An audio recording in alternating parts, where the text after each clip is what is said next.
नमस्कार, कैसे हैं आप? मैं हूं निशान चतुर्वेदी। सत्ता के सभी न्यूज मित्रों का स्वागत है। सबसे पहले सत्ते पे सत्ता, यानी 7 खबरें और दिलचस्प जानकारियां एक साथ।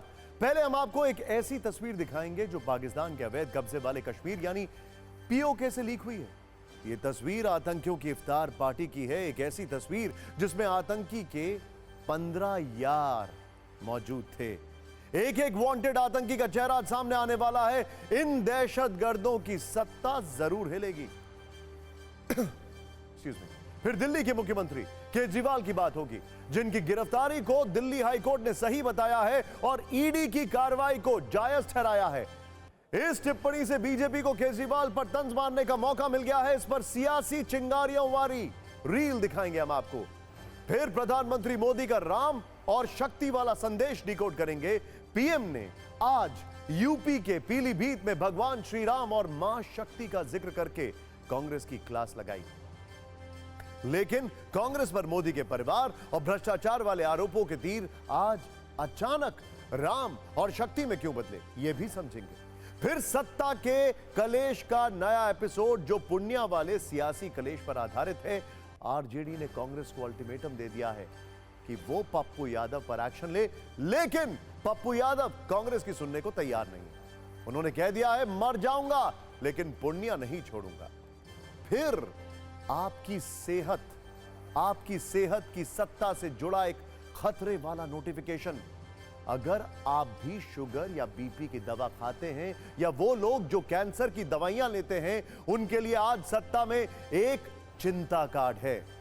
कहीं आपकी दवा भी नकली तो नहीं है, क्योंकि दिल्ली में हथियारों की दवा मंडी का खुलासा हुआ। महाराष्ट्र विकास आघाड़ी के बीच सीट शेयरिंग का फॉर्मूला फाइनल हो गया। महाराष्ट्र की 48 सीटों में से 21 सीटों पर शिवसेना उद्धव गुट चुनाव लड़ेगा, जबकि कांग्रेस को 17 सीटें दी गई हैं। इसके अलावा एनसीपी शरद गुट को 10 सीटें मिली हैं। और आज हम आपको सेंसेक्स की सत्ता का स्कोर बोर्ड भी दिखाएंगे, जो पहली बार 75,000 के पार निकल गया है। हालांकि बंद नीचे हुआ, लेकिन सेंसेक्स की 75,000 वाली सुपरसोनिक यात्रा आज आपको जरूर देखनी चाहिए। तो सत्ता की शुरुआत करते हैं और पहले बात पीओके की, आतंकियों वाली उस इफ्तार की जहां पीओके और कश्मीर पर बना प्लान लीक हो गया। सत्ता की शुरुआत ऐसी तस्वीर से करते हैं जो पीओके में बैठे आतंकियों की सत्ता का बाइस्कोप है। यह देखिए तस्वीर आपके सामने। भारत की सुरक्षा से जुड़ी है यह तस्वीर। इस तस्वीर में देश के वो दुश्मन हैं जिनके दिमाग में सिर्फ एंटी इंडिया मंसूबे भरे हुए हैं, और इन लोगों का नेटवर्क और लोकेशन अक्सर पाकिस्तान के अवैध कब्जे वाले कश्मीर में आपको मिल जाएगा। ऐसे लोग हर पल हर सेकंड भारत के खिलाफ षड्यंत्र रचते रहते हैं। भारत में चुनावी मौसम है, रैलियां हो रही हैं, जम्मू कश्मीर में शांति और विकास वाली हवाएं चल रही हैं। वहीं दूसरी तरफ पीओके में आतंकियों की इफ्तार पार्टी हो रही है। यह तस्वीर दहशतगर्दों वाली उसी पार्टी से आई है। करीब एक हफ्ते पहले पीओके के बिम्बर, याद होगा आपको बिम्बर, जहां पे लॉन्च पैड पकड़े जाते हैं, बिम्बर इलाके में कुछ इसी तरह आतंकियों ने मिलकर पार्टी की थी और आतंक वाला प्लान बनाया था। यह तस्वीर वायरल होने के साथ ही आतंकियों के प्लान से जुड़े कई डिटेल सामने आने लगे हैं। कश्मीर को दहलाने के लिए नए सिरे से मिशन डिजाइन किए जा रहे हैं ताकि चुनावी मौसम में आतंकी गतिविधियों की लहर कश्मीर को अंदर तक घायल कर दे। बताया जा रहा है कि पीओके में हुई इस इफ्तार पार्टी और मीटिंग में 15 लोग थे। इस तस्वीर में 15 लोग दिख रहे हैं। करीब 2 से 3 घंटे तक पीओके में इफ्तार पार्टी हुई थी। आतंकी संगठन लश्कर-ए-तैयबा और अल बद्र के टॉप कमांडर पार्टी में शामिल हुए थे। अल बद्र मुजाहिदीन का प्रमुख बखत जमीन खान पार्टी में शामिल हुआ था। लश्कर-ए-तैयबा का टॉप कमांडर मौलाना आशिक राणा भी देखा गया था। इसके अलावा तारीख-ए-मुजाहिदीन का मौलाना सिद्दीकी लारवी भी शामिल था। कहानी सिर्फ आतंकियों वाली ही नहीं है। दहशतगर्दों को शय और संरक्षण देने वाली खुफिया एजेंसी आईएसआई के बड़े अधिकारी भी इफ्तार का आनंद लेने के लिए इसी पार्टी में शरीक हुए थे। इफ्तार पार्टी तो एक बहाना था, अल बद्र के आतंकियों को भारत विरोधी प्लान बनाना था। क्योंकि पिछले कुछ वर्षों में आतंकी संगठनों और आतंकियों को शह देने वाला पाकिस्तान दो मोर्चों पर बुरी तरह से पिटा हुआ भी है और घेरा हुआ भी है। एक फ्रंट है पीओके, जहां पिछले कुछ वर्षों से पाकिस्तान सरकार और पाकिस्तान की सेना के विरोध में विद्रोह की आंधी आई हुई है। दूसरा फ्रंट है जम्मू कश्मीर, जहां भारत सरकार की कड़ी नीति और सुरक्षा बलों की सख्ती ने पाकिस्तान और पाकिस्तान परस्त संगठनों को बड़ा झटका दिया।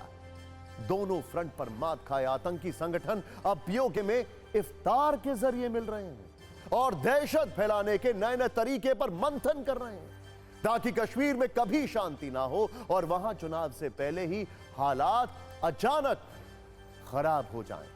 आपको बताते हैं आतंकियों की इफ्तार का मकसद क्या है। आतंकियों का पहला मकसद है पीओके में पाकिस्तान विरोधी आग को ठंडा करना। वहां के लोग महंगाई और सेना के अत्याचार से आक्रोशित हैं। उन्हें भारत में बहुत संभावनाएं नजर आती हैं और लोग खुलकर कहने लगे हैं कि पीओके पर पाकिस्तान का कब्जा अवैध है। वो भारत में विलय चाहते हैं। इस इमोशन से पाकिस्तान की सेना चिंता में है और इस सब के बीच आतंकवादी एक्टिव हो गए ताकि विद्रोह की छोटी सी छोटी चिंगारी को भी अपनी बंदूक से वो शांत कर सके। दूसरा मकसद है जम्मू कश्मीर में आतंकी नेटवर्क को फिर से सक्रिय करना, जो भारतीय सुरक्षा बलों के प्रहार से आखिरी सांसें गिन रहा है। तीसरा मकसद है जम्मू कश्मीर के युवाओं को गुमराह करना और उन्हें अपने स्लीपर सेल आर्मी में शामिल करना, क्योंकि जम्मू कश्मीर में नए युवाओं को जोड़ना आतंकियों के लिए एक बड़ी चुनौती बन चुका। इन्हीं चुनौतियों को देखते हुए पीओके में यह इफ्तार हुई। आतंकियों की तिलमिलाहट का अंदाजा आप इससे भी लगा सकते हैं कि पीओके में आज से सिर्फ 2 दिन बाद बड़ा प्रदर्शन होने वाला। 11 अप्रैल को बिजली की बड़ी दरों के खिलाफ पीओके की जनता पाकिस्तान सरकार के विरोध में सड़क पर उतरने वाली है। यह वही पीओके है जहां पिछले कुछ समय से पाकिस्तान के खिलाफ विरोध प्रदर्शन पहले के मुकाबले ज्यादा होने लगे हैं। ये तस्वीरें देखिए, सबूत है ये।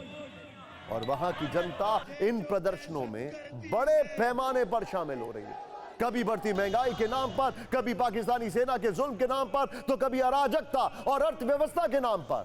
विरोध की ये चिंगारियां भड़कती रहती हैं।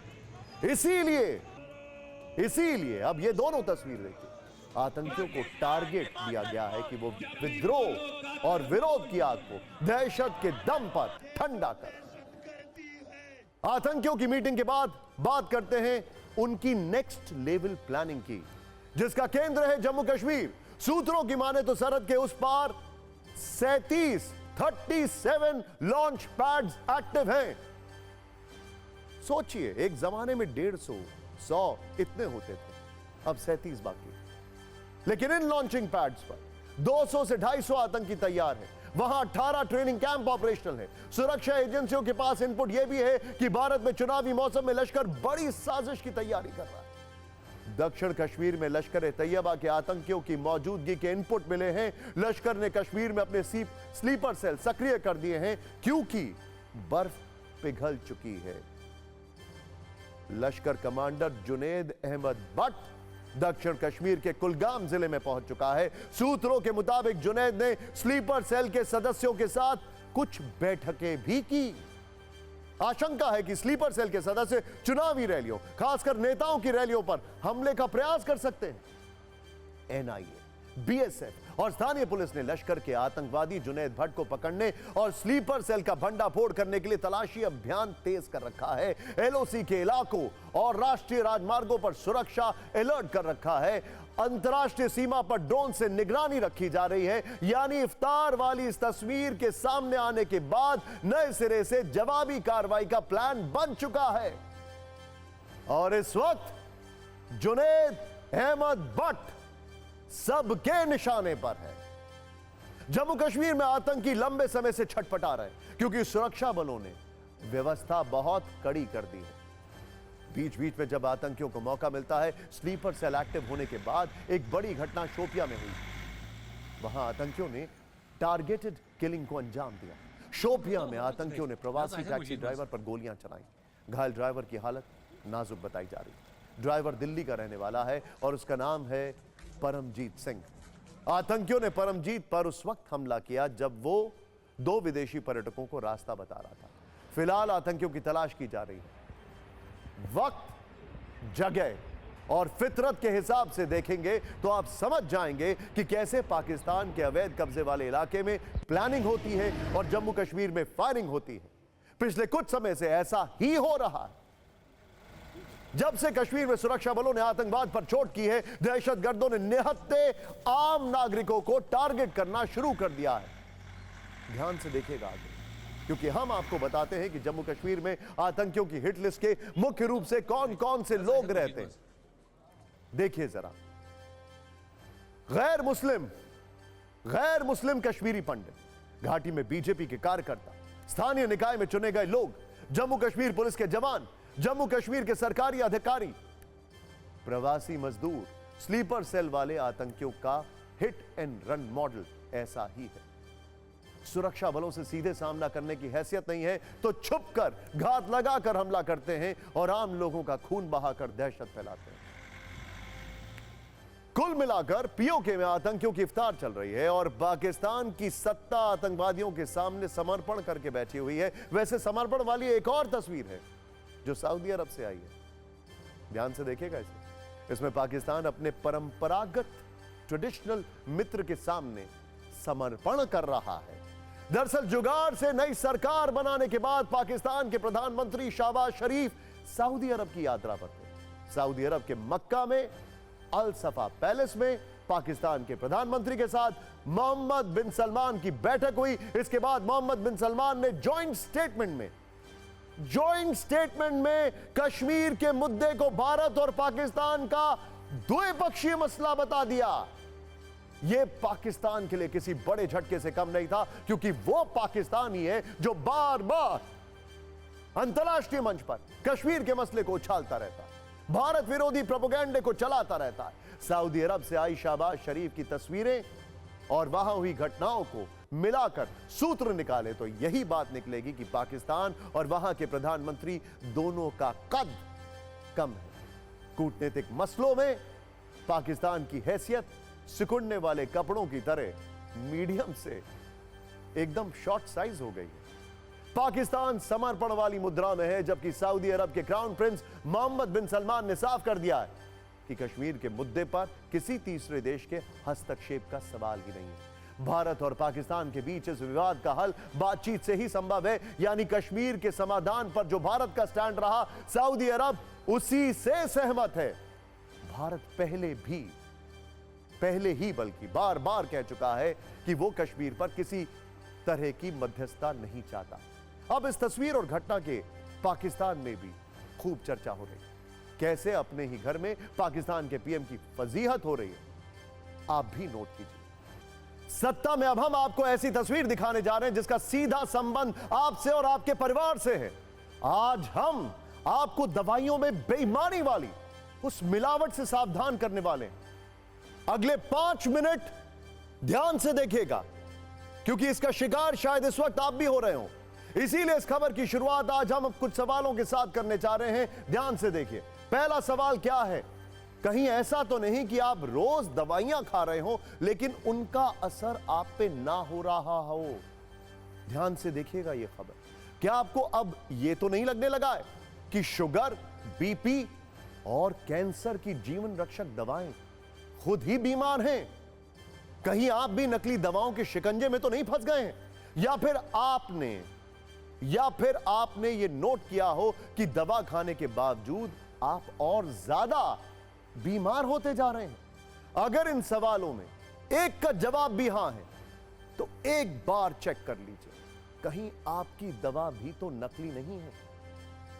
और अगर एक भी जवाब हां है तो इस रिपोर्ट को ध्यान से देखिए। दरअसल आज सत्ता में हम आपको नकली दवाओं से कैंसर के मरीजों का नरसंहार करने वाले ऐसे ही सौदागरों से मिलवाने जा रहे हैं जो उन लोगों की जिंदगी के नाम पर अपनी जेब भर रहे थे, जो पहले से कैंसर की वजह से धीरे धीरे मौत के मुंह में जा रहे हैं। और ये लोग देश के किसी छोटे गांव या जिले में नहीं थे, बल्कि देश की राजधानी दिल्ली में मौजूद थे।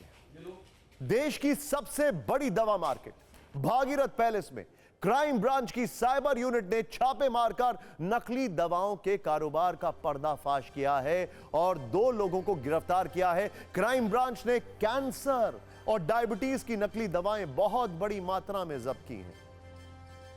भागीरथ पैलेस में रेड के बाद कैंसर और डायबिटीज की जो नकली दवाएं और इंजेक्शन जब्त किए गए हैं उनके नाम नोट कर लीजिए, क्योंकि हो सकता है इन दवाओं का इस्तेमाल कैंसर से पीड़ित कई मरीजों पर किया जा रहा है। ये वो इंजेक्शन है जिनका प्रयोग कैंसर की गंभीर बीमारी को ठीक करने के लिए किया जाता है। हैरानी यह है कि दिल्ली से पहले गाजियाबाद से भी ऐसी नकली दवाएं पकड़ी गई थीं, जिन पर बड़ी और नामी कंपनियों के नाम लिखे थे। दवा है कैंसर के जो नकली इंजेक्शन मिले हैं, यह दावा किया गया है उनमें से कई शीशियां भरी थी और जो खाली शीशियां थी उन्हें 100 रुपए वाली फंगल की दवा से भरा जाना था। इन नकली इंजेक्शन के साथ साथ ग्लूकोज और कैंसर में इस्तेमाल होने वाली नकली टैबलेट भी पुलिस ने जब्त की थी। कैंसर के अलावा डायबिटीज की भी कई दवाएं मार्केट में नकली मौजूद हैं, जिन्हें अवैध फैक्ट्री में तैयार किया गया है। इनमें एक नाम है ग्लूकोनॉम G1, जो कि डायबिटीज यानी शुगर की दवा है, और ग्लूकोनॉम G2, इस दवा का इस्तेमाल भी शुगर की बीमारी में किया जाता है। इसके बाद एमारिल M, जिसे बहुत सारे डायबिटीज के मरीज इस्तेमाल करते हैं।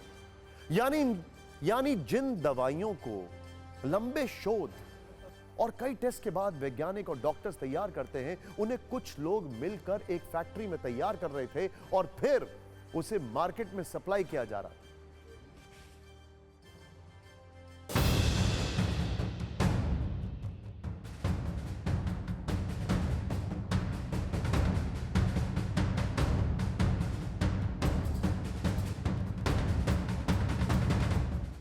देश की राजधानी दिल्ली नकली दवाइयों के व्यापार का एक हब बनती जा रही है और इस हब का सबसे बड़ा केंद्र बन चुका है दिल्ली की सबसे बड़ी थोक दवाइयों की जो मंडी है भागीरथ प्लेस। क्राइम ब्रांच की साइबर यूनिट ने यहां पर एक रेड की और यहां से नकली दवाइयों की एक बड़ी खेप को बरामद किया है। ये दवाइयां कैंसर और डायबिटीज की होती थी, जिनको बरामद किया गया है। पहले तो बहुत ही निंदनीय है। आपके माध्यम से मैं कहना चाहूँगा, जो भी लोग इस कार्य को कर रहे हैं, ये एक छवि बहुत बड़ी हमारी ख़राब कर रहे हैं हमारी मार्केट की, जो कि एशिया की सबसे बड़ी मार्केट है और निंदनीय है। और मैं बिल्कुल खुले मन से आपको कहूँगा कि मार्केट में अगर कोई ऐसा काम करता है तो एसोसिएशन उसका कभी साथ नहीं देती है, ना ही उसके साथ होगी। कुछ समय पहले पुलिस ने 7 लोगों को गिरफ्तार किया था, जिनमें से 2 एक नामी अस्पताल के कर्मचारी भी थे। ये लोग कैंसर में इस्तेमाल होने वाले नकली वॉयल को बेचा करते थे। लाखों रुपए में इस वॉयल को बेचा जाता था। 7 लोगों की गिरफ्तारी के दौरान 4 करोड़ रुपए से ज्यादा की कीमत के जो नकली दवाई के वॉयल थे कैंसर में इस्तेमाल होने वाले, उनको पुलिस ने जब्त किया था।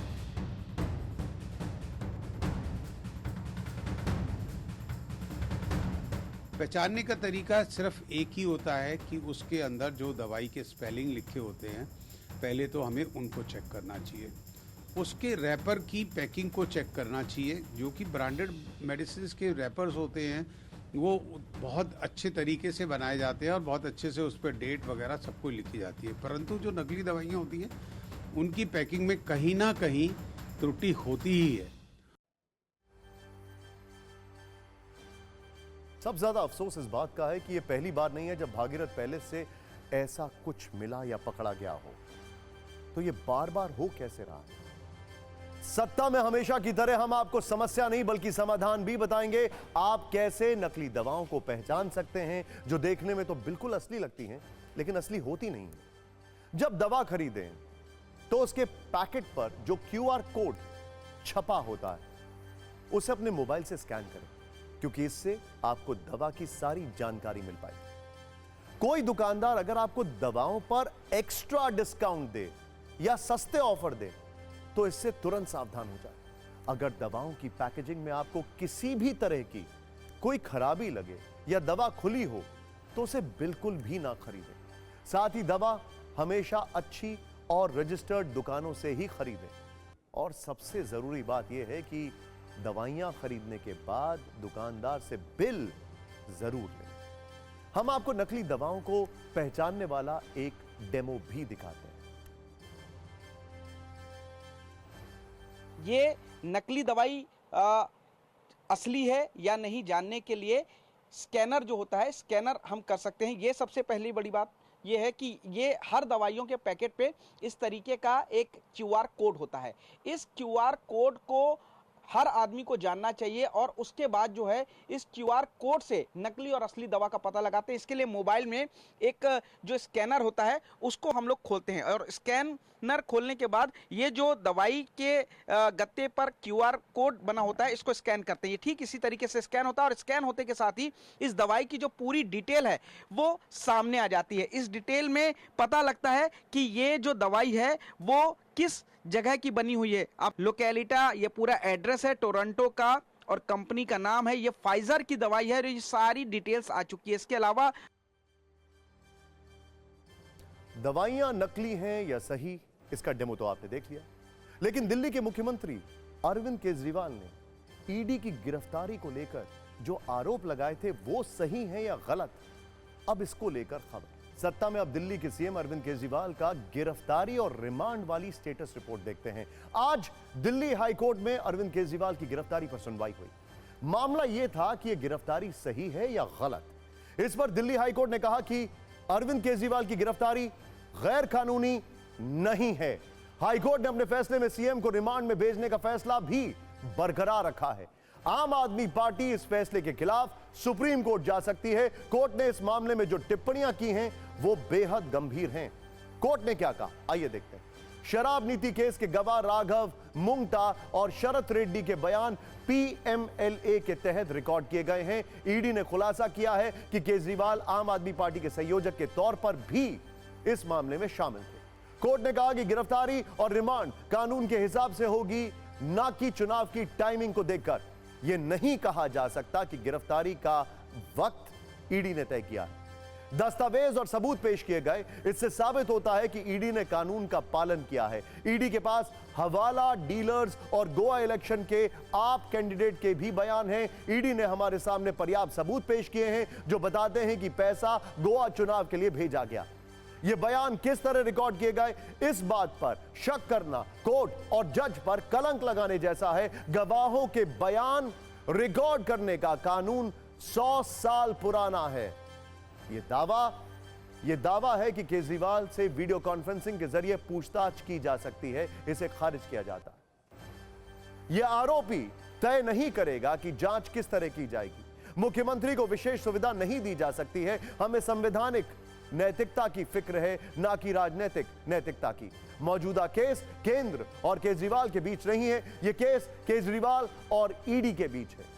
हाईकोर्ट के आदेश के बाद बीजेपी को भी और आक्रामक होने का मौका मिल गया है। बीजेपी नेता अब कह रहे हैं कि आपकी क्रांति केजरी करप्शन क्रांति में बदल गई है। हाईकोर्ट की हाई वोल्टेज टिप्पणी के कारण अब राजनीतिक वोल्टेज बहुत हाई होने वाला है और जब वोल्टेज ज्यादा होता है तो नुकसान भी बड़े होते हैं।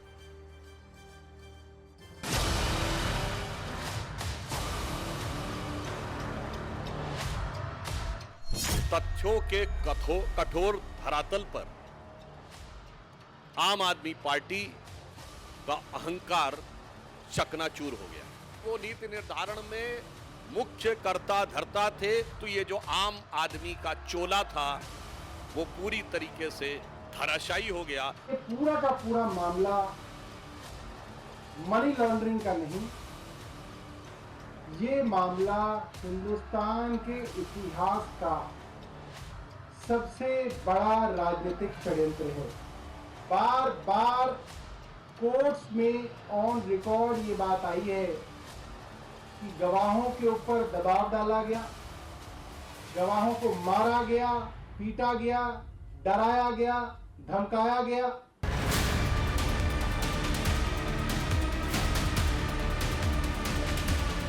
एक गहरी साजिश के तहत यह मामला बनाया गया है और इस मामले के पीछे किसी घोटाले की जांच का मकसद नहीं है। दिल्ली की प्रचंड बहुमत से चुनी हुई अरविंद केजरीवाल को गिराने और खत्म करने का मकसद है हाईकोर्ट का फैसला आया है केजरीवाल जी पर। आज ये स्पष्ट है कि अरविंद केजरीवाल शराब घोटाले में भ्रष्ट है। जिस प्रकार से अरविंद केजरीवाल आम आदमी पार्टी लगातार विक्टिमहुड कार्ड खेल रही थी, आज हाईकोर्ट ने इस कार्ड को ध्वस्त कर दिया है। उन्होंने कहा है कि पर्याप्त सबूत है कि उन्होंने भ्रष्टाचार किया है।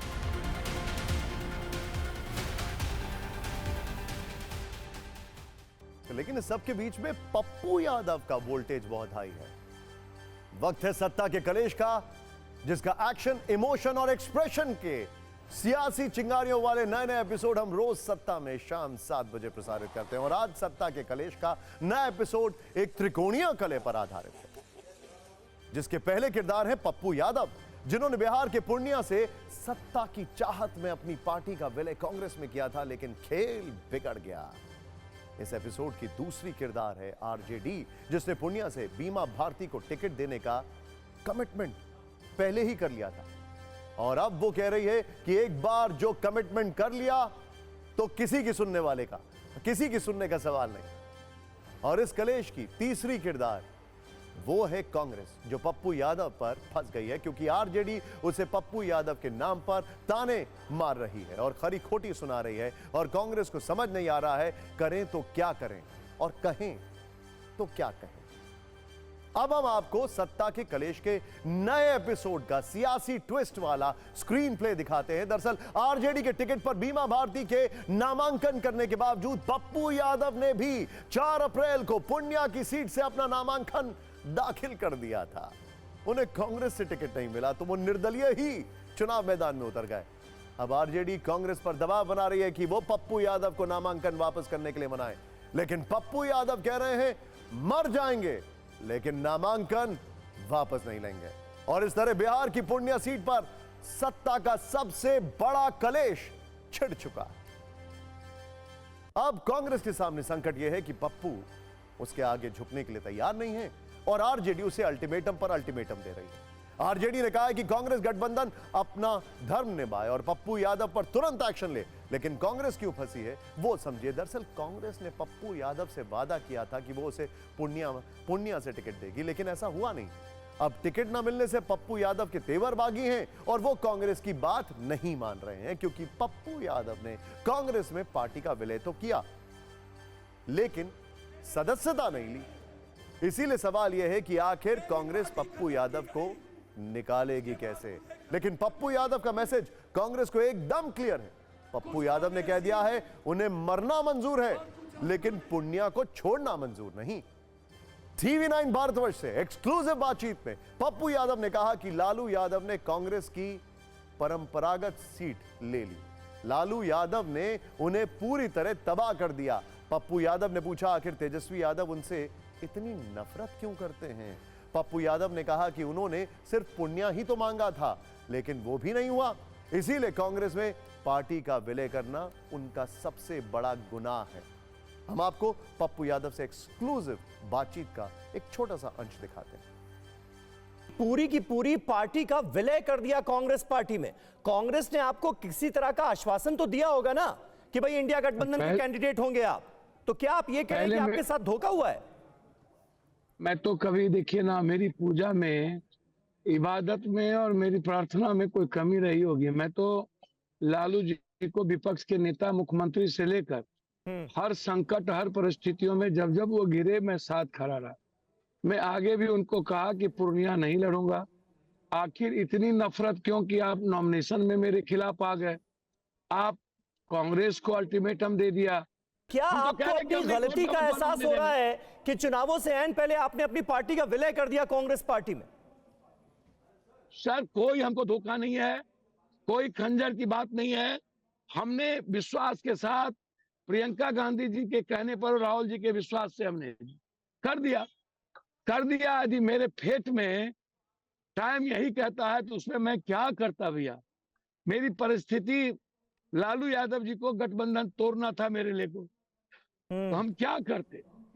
तेजस्वी यादव जी को इतनी नफरत है जिसका हिसाब नहीं है। क्यों इतनी दुश्मनी है भाई? आप नॉमिनेशन दिलाने के लिए आ गए, बगल में तारीख अनवर के लिए नहीं गए, कहीं नहीं गए आप, तो हमसे किस बात की तकलीफ? ओहो, कितनी खबरें आपको बतानी थी, लेकिन हूटर जी ने ब्रेकर लगा दिया। खैर, सभी न्यूज मित्रों से हमारी रिक्वेस्ट है कि वो सत्ता की न्यूज रील्स को ज्यादा से ज्यादा शेयर करें। नमस्कार।